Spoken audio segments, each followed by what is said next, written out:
ሰላም ሰላም ውድ የቻናላችን ተከታታዮች፣ ዛሬ የምናየው የሰው ልጅ ለብዙ ዓመታት እንደ መድኃኒትነት ሲጠቀምባቸው ከኖሯቸው ነገሮች አንዱ የሆነውን ቅርንፉድን ነው።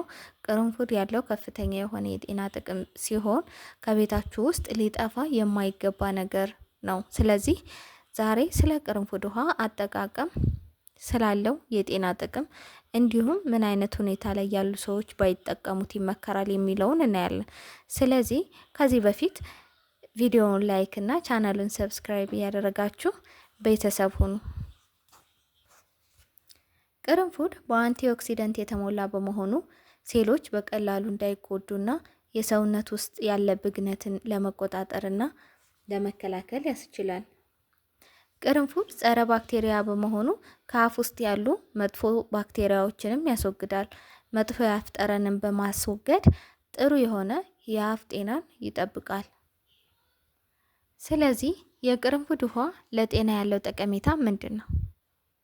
ቅርንፉድ በርካታ የጤና ጥቅሞች ያሉት ሲሆን ከዛም ውስጥ ለምግብ መፈጨት፣ መርዛማ ንጥረ ነገሮችን ለማስወገድ፣ ለመጥፎ የአፍ ጠረን፣ ለጭንቀትም ፍቱን መድኃኒት ነው።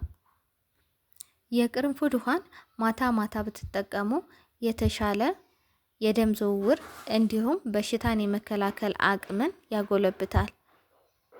የቅርንፉድ ውሃ የስኳር በሽታ ተጋላጭነትን ይቀንሳል።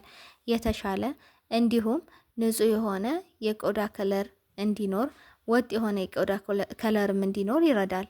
የመተንፈሻ አካላትን ጤናን ለመጠበቅ፣ የሆርሞን መዛባትን ለመከላከል እናም ለመከላከል ይረዳል። ስለዚህ የቅርንፉድ ውሃን ማታ ማታ ብትጠቀሙት ቀናችሁ ያማረ እንዲሁም ጠዋት ላይ ንቅትና ፍክት ብላችሁ እንድትሉ ያማረ ቀን እንድትሉ ይረዳል። የቅርንፉድ ውሃ ያለው ጥቅም ስናይ አንደኛ የምግብ መፈጨትን ያስተካክላል። በተለይ ደግሞ የምግብ መፈጨት ችግር ያለባችሁ እንዲሁም ድርቀት ያለበት ሰው፣ በድርቀት የሚሰቃይ ሰው የቅርንፉድ ውሃን አዘውትሮ ቢጠቀም ለውጡን ያይበታል። ሁለተኛ የቅርንፉድ ውሃ ሜታቦሊዝም ይጨምራል። ሜታቦሊዝምን ከፍ ለማድረግ ቅርንፉድ ከፍተኛ ችሎታ ሲኖረው ክብደትን ለመቆጣጠርም ይረዳል። ሶስተኛ ጥሩ የአፍ ጠረንን እንዲኖር ያደርጋል። ቅርንፉድ ጸረ ባክቴሪያ ባህሪ ስላለው በአፍ ውስጥ ባክቴሪያን ለመቀነስ፣ መጥፎ የአፍ ጠረንን ለማስወገድም ይረዳል። አራተኛ የተሻለ የደም ዝውውር እንዲኖር ያደርጋል። የልብ እንዲሁም የደም መርጋትን ያስወግዳል። አምስተኛ በሽታን ለመከላከል ይረዳል።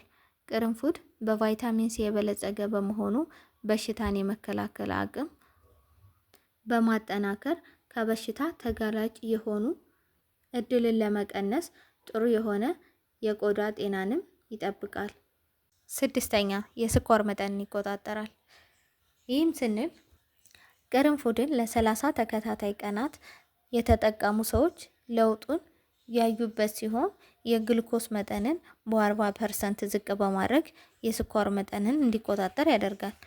ስለዚህም አብዛኛው የስኳር በሽታ ያለባቸው ሰዎች ቢጠቀሙት ጥሩ ሲሆን የስኳር መጠንን እንዲቆጣጠር የሚያደርግ ንጥረ ነገር በውስጡ ስላለ ጠቀሜታው ሰፊ ነው። ስለዚህ የቅርንፉድ ውሃ ምንጊዜም ከመተኛታችሁ በፊት ብትጠቀሙት ይመከራል። ሰባተኛ የጉበት ጤናን ይጠብቃል። ሌላኛው የቅርንፉድ ጥቅም የጉበት ጤናን በመጠበቅ ሲሆን ቅርንፉድ ጉበትን በማጽዳት እንዲሁም የጉበትን ቁስለት በማስወገድ ይረዳል። ስምንተኛ የአጥንት መሳሳትን ይከላከላል። አጥንት ጥንካሬውን ጠብቆ እንዲቆይና የአጥንት እድገት እንዲኖረው የቅርንፉድ ውሃ በጣም አስፈላጊ ነው። ስለዚህ የቅርንፉድ ውሃን በተከታታይ ቀናት ከመተኛታችሁ በፊት ብትጠቀሙት ብዙ የሆነ ዘርፈ ብዙ የጤና ጥቅም ታዩበታላችሁ። እኔም እንድትጠቀሙት እመክራለሁኝ። ሳታቋርጡ አንድ ለውጥ ለማየት ባልተቆራረጠ መንገድና ቀጣይነት ባለው መንገድ ብትጠቀሙት ነው ለውጡ የምታዩ። ስለዚህ ሳይቋረጥ ለአንድ ወር በመውሰድ ለውጡ ማየት ይቻላል። ይሄ ደግሞ ተፈጥሯዊ ነገር ስለሆነ ምንም አይነት ኬሚካል ስለማይኖረው ቤታችሁ ውስጥ ስለምታዘጋጁት ለጤናችሁ ምንም አይነት የጎንዮሽ ጉዳት አይኖረውም ማለት ነው። በቀጣይ ደግሞ መጠቀም የሌለባቸው ምን አይነት ሰዎች ናቸው ብለን ስናይ ነፍሰ ጡር ሴቶች ወይንም ደግሞ የሚያጠቡ ከሆነ አለርጂ ሊያስከትልባቸው ስለሚችል እነሱ ባይጠቀሙት ይመከራል። ሁለተኛ የደም መርጋት ወይም ደግሞ የደም ማቅጠኛ የሚወስዱ ከሆነ መጠኑን ማሳነስ አለባቸው። ምክንያቱም የጨጓራ መቆጣት ሊያስከትል ስለሚችል ማለት ነው። ከዛ ውጭ ማንኛውም ጤነኛ ሰው የቅርንፉድ ውሃን ቢጠቀመው ጥቅም እንጂ ምንም አይነት ጉዳት እንደማያይበት ልነግራችሁ እወዳለሁ። ከዛም በቀጣይ በሌላ ቪዲዮ እንድንገናኝ ላይክ እና ሰብስክራይብ እያደረጋችሁ ጠብቁኝ። በአጠቃላይ ቅርንፉድን ቢያንስ በሳምንት ከ2 እስከ 3 ጊዜ ብትጠቀሙት ጤናውን መጠበቅ እንደሚችሉና ከበሽታ የመከላከል አቅሙን ሰፊ እንደሆነ ይነገራል። ስለተከታተላችሁኝ አብራችሁኝ ስለቆያችሁ እያመሰገንኩኝ በቀጣይ በሌላ ፕሮግራም እስከምንገናኝ ድረስ ሰላም ሁኑ።